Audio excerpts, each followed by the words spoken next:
헷갈리는 의학 상식을 알기 쉽게 설명해드리는 락터 이재준입니다. 반갑습니다.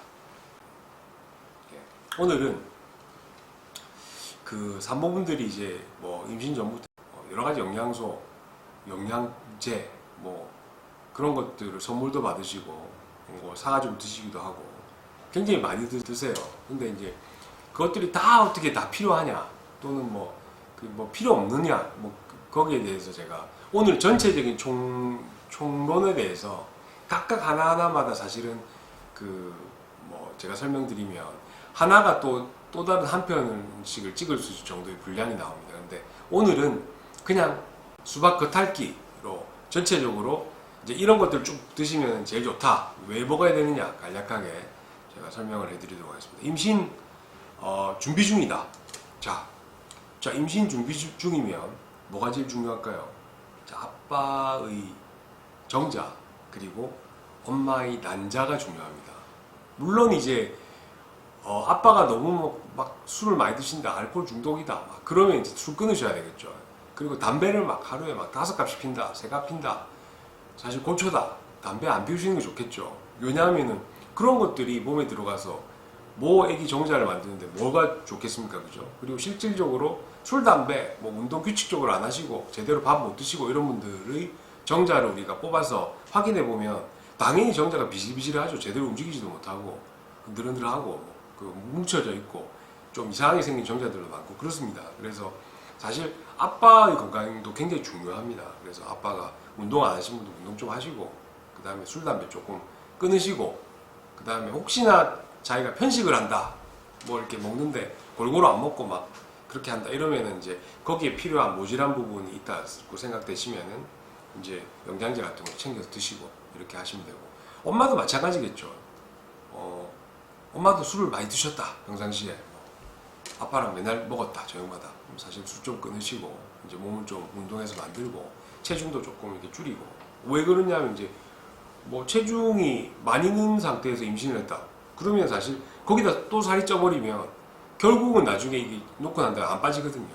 그래서 일단은 두 분 아빠와 엄마의 기본적인 건강 체크를 하시고 거기에 따른 운동이나 식습관을 조절하신다. 그리고 꼭 드셔야 될 거 임신 전에 자 우리 몸을 만드는 것은 단백질이지만 우리의 몸 안에 있는 세포 안쪽에 있는 핵 그러니까 우리가 DNA라고 보통 이야기하죠. 핵 안에 DNA가 있는데 이 DNA 정자는 사실은 DNA로 이루어져 있죠. 꼬리 빼고 난 다음에 그 껍질 빼면 그런데 그 DNA 난자도 마찬가지입니다. DNA를 만드는데 결정적인 역할을 하는 물질은 엽산입니다. 엽산은 사실 비타민 일종입니다. 근데 이게 이 엽산의 구조를 보면 어떤 구조냐 하면 제가 그림을 그려서 설명드릴 수는 없지만 여러분들 그 DNA 구조가 이중 나성 구조로 이렇게 되어 있죠. 이렇게 막 꼬여 있죠. 이렇게 꼬여 있는데 그 꼬여 있는 이중 나성 구조의 각각 뼈대를 구성하는 것이 엽산입니다. 정자를 만들고 난자를 만들 때 난자와 정자 안쪽에 있는 DNA를 핵심적으로 구성하는 가장 기본적인 물질이 바로 엽산이라는 거죠. 그래서 이 엽산이 모자라게 되면 난자와 정자를 만드는데 즉 우리 몸에 있는 DNA를 만드는데 어떤 결함이 생길 수가 있습니다. 그래서 엽산제가 굉장히 중요한 거죠. 임신을 하기 전부터 엄마와 아빠가 같이 엽산제를 드시는 게 제일 중요합니다. 중요하고 하루에 섭취량은 보통 한 800mg 정도 보통 이야기를 드립니다. 그리고 임신이 딱 됐다. 아빠는 더 이상 안 드셔도 됩니다. 왜냐하면 임신이 돼버렸기 때문에 일단 먹기 싫으시면 안 드셔도 되고 이제 임신이 되시고 난 이후에도 산모분은 엽산제를 계속 드셔야 됩니다.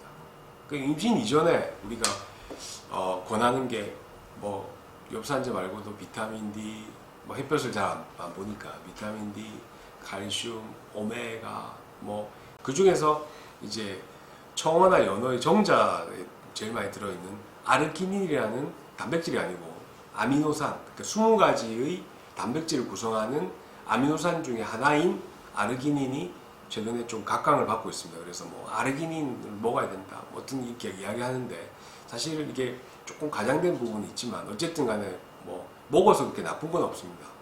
그리고 이제 임신을 딱 하게 됐다. 임신 초기가 됐다. 그러면은 엄마는 당연히 꼭 먹어야 될 게 뭐가 있을까요? 제가 아까 설명드렸던 엽산제랑 비타민 D를 꼭 드셔야 됩니다. 제가 비타민 D 편에서 비타민 D를 왜 먹어야 되는지, 왜 우리나라 여성들이 비타민 D가 그렇게 낮은지에 대해서 제가 설명을 해드렸습니다. 그래서 아마 다른 동영상 비타민 D 편을 한번 보시면 비타민 D에 대해서 조금 약간 좀 이해가 되실 겁니다. 그래서 초기 때 꼭 드셔야 될 게 뭐 엽산제와 비타민 D. 물론 이제 거기에 뭐 칼슘제, 멀티비타민, 오메가 뭐 등등 다 드셔도 됩니다. 드셔도 되지만은 사실은 이제 임신 초기 때 꼭 필요한 것들은 비타민 D와 뭐 그 엽산제다 이렇게 이야기 드리고, 임신 초기를 지나서 이제 중기가 되면 이제 애기들이 막 커지죠. 막 커지니까 그때는 당연히 이제 꼭 먹어야 될 게 철분제. 근데 임신 초기 때부터 철분제를 우리가 권하지는 않습니다. 그래서 임신 초기를 지나서는 중기부터는 철분제 드셔야 되고 16주, 18주 정도부터. 그 다음에 드시던 뭐 비타민 D는 나중에 계속 드셔야 되겠죠. 엽산제는 굳이 그때부터는 드실 필요가 없습니다.